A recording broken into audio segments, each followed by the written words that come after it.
집값이 오르면 좋은 거 아닌가요? 그런데 왜 50대는 지금 강남 아파트를 내놓고 있을까요? 요즘 부동산 커뮤니티를 보면 이런 글이 자주 올라옵니다.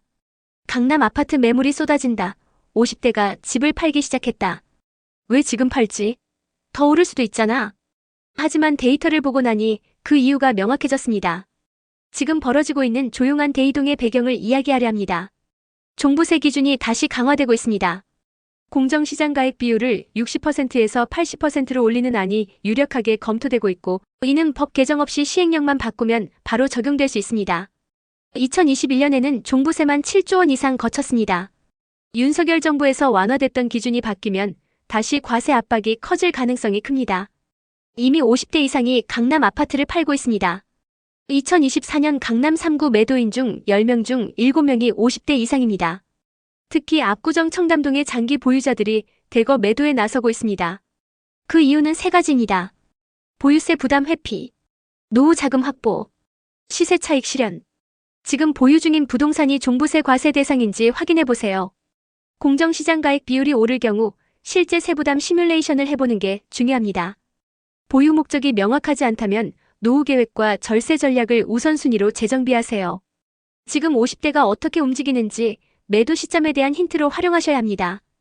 요즘 아파트 거래가 이상합니다. 사려는 사람도 없는데 가격은 계속 올라가고 있습니다. 왜일까요? 분명히 거래는 없고 매물은 계속 나오는데 이상하게 신고가 거래가 뜨는 순간 다른 매물들이 싹 사라졌다가 가격이 떨어지면 또 동시에 다시 매물로 나옵니다. 요즘 같은 시장은 좀 낯섭니다. 거래는 거의 없는데 가격은 천정부지로 치솟고 있기 때문입니다. 신고가 거래 하나에 수십 개 매물이 따라 움직입니다. 한 채가 비싸게 거래되면 다른 매물도 가격을 올리고 사라집니다. 하지만 거래는 거의 없습니다. 호가만 오르고 실제 거래는 줄어드는 이유. 매수자가 여러 번 발품을 팔면 그 사이에 호가가 수억씩 오릅니다. 불안해서 찔러보는 매수자만 있고 진짜 거래는 줄어드는 구조입니다. 강남 5060대는 지금 아파트를 팔고 있습니다.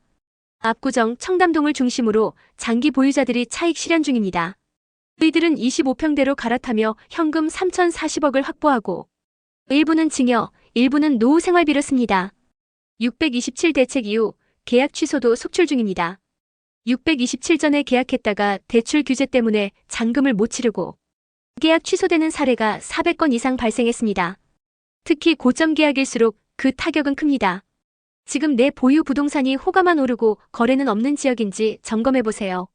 실거래가와 호가의 괴리가 큰 경우 지금이 고점 가능성이 있는지 판단해보셔야 합니다.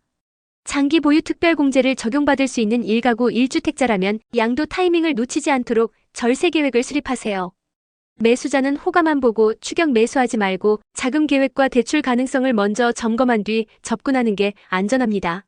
아파트 계약했다가 돈이 안 돼서 취소하는 사람이 쏟아지고 있습니다. 지금 서울 집값 진짜 하락이 시작된 걸까요?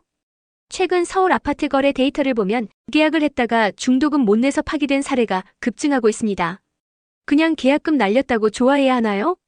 다시 팔려고 하니 가격은 더 떨어질 것 같고 이번 627 대책이 시장에 어떤 영향을 주고 있는지 조금 더 깊이 짚어드리려 합니다. 627 대책 이후 계약 취소가 폭증했습니다. 7월 15일까지 서울에서만 477건의 계약이 파기됐고 그중 93%가 5, 6월에 계약한 건입니다. 이들은 대출이 막혀 중도금을 못 내고 포기한 경우가 대부분입니다.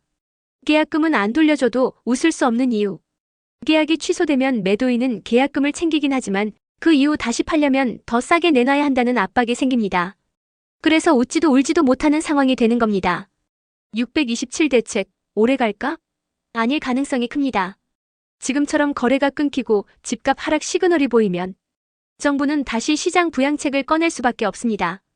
과거 둔촌 주공처럼 규제를 풀어 미분양을 해소했던 사례가 있습니다. 정부 정책 말이 아니라 흐름을 봐야 합니다. 정권이 바뀌어도 실무진은 바뀌지 않습니다.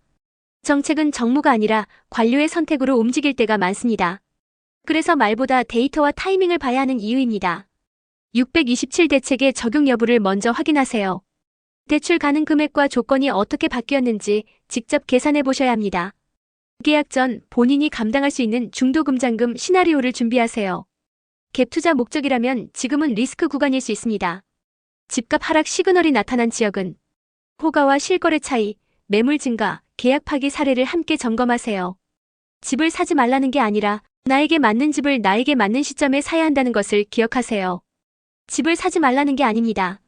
거품을, 그것도 대출로 사지 말라는 말입니다. 지금 시장에는 계약했다가 취소하고 계약금 날리고 다시 호가 내리고 그걸 또 누군가 받아가는 이런 패턴이 반복되고 있습니다. 지금은 내 돈보다 내 타이밍이 더 중요합니다. 제발 감정 말고 데이터로 판단하십시오.